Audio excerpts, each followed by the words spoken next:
Hi dear students, welcome to Social Science class. In today's class, we will be continuing the 6th lesson in Social Science, that is natural resources. The last class we have studied the difference between the natural resources and artificial resources.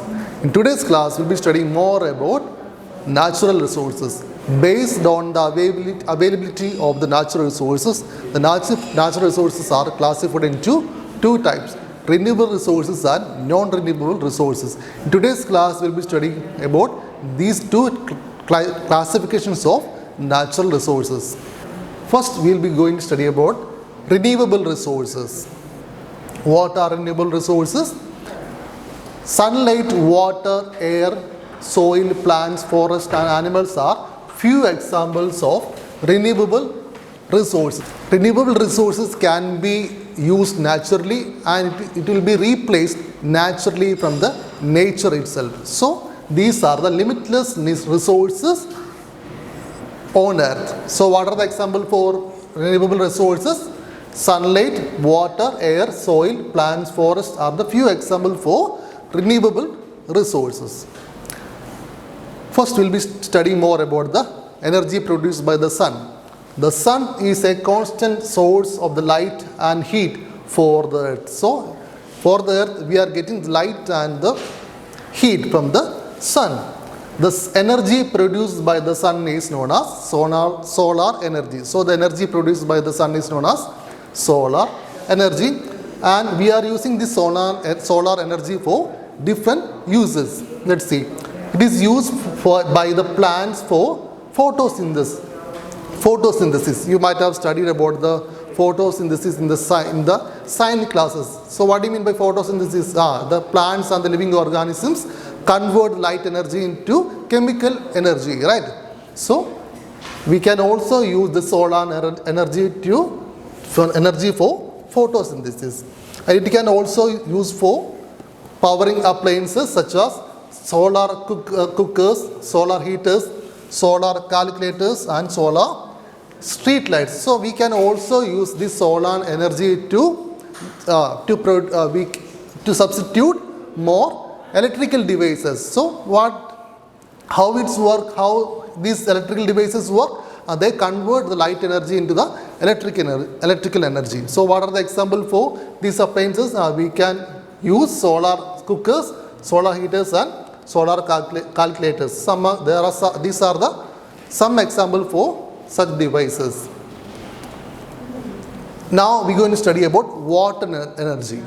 Water is constantly renewed through the natural process called the water cycle. The water on the earth constantly or continuously renewed through the natural process, and moving water was earlier used for running machines like water mills and sawmills. So earlier times, we used the water energy for running the sawmills. What do you mean by sawmills? Like timber mills, and they also used to run water mills. Water mills earlier times used to grind the grains and flours. So these type of mills were worked with the help of water energy.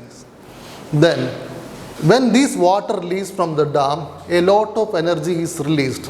This energy is then used for running special machines called turbines, which generate electricity. Nowadays, we are getting electricity from the dams, right? So how the dam help us to produce electricity? From the dams,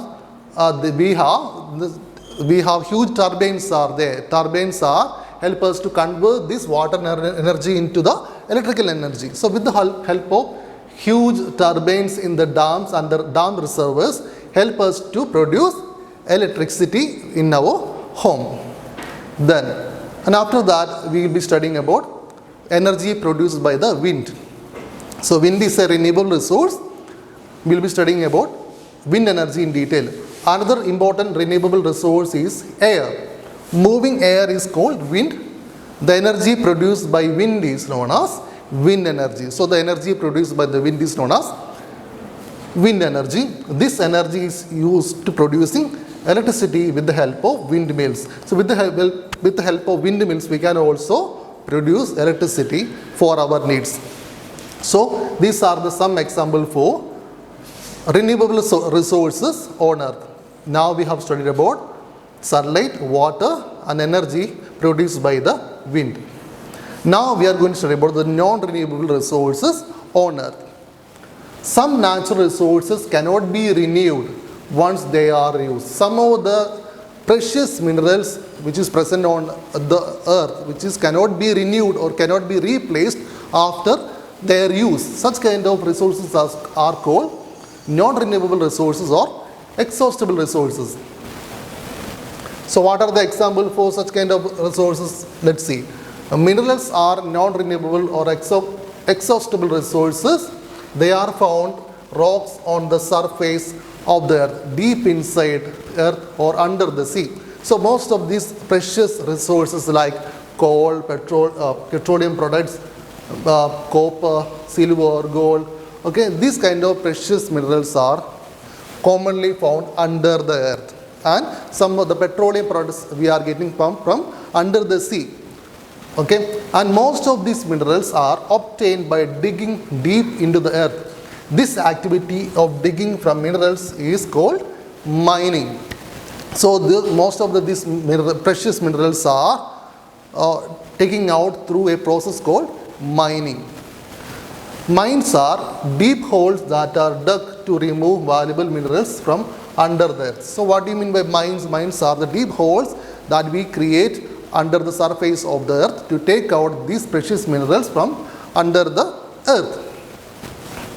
Gold, silver, iron, copper, aluminium, coal and petroleum are the few examples for such precious minerals found on the surface of the earth. These are some of the precious or valuable resources found on the surface of the earth. So these are the examples for non-renewable resources, and these resources are limited resources found on earth. Now we will be studying what are the major uses of these minerals. Fuels like petroleum and coal are formed over millions of years through natural process. Then coal is used for generating electricity, producing heat, running steam engines or even cooking food. So coal is mainly used for generating electricity, producing heat and running steam engines and even cooking food. Then petrol is obtained after refining petroleum and used as fuel in vehicles.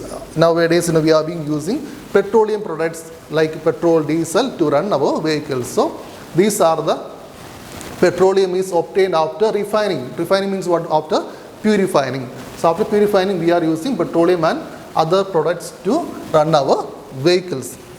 Then diesel also obtaining by refining petroleum. So diesel is also considered as one of the other petroleum product. It is also used by after purifying. They are limited reservoirs of the petroleum in the world. So petroleum products are very limited resources in the world. Then gold and silver are valuable minerals.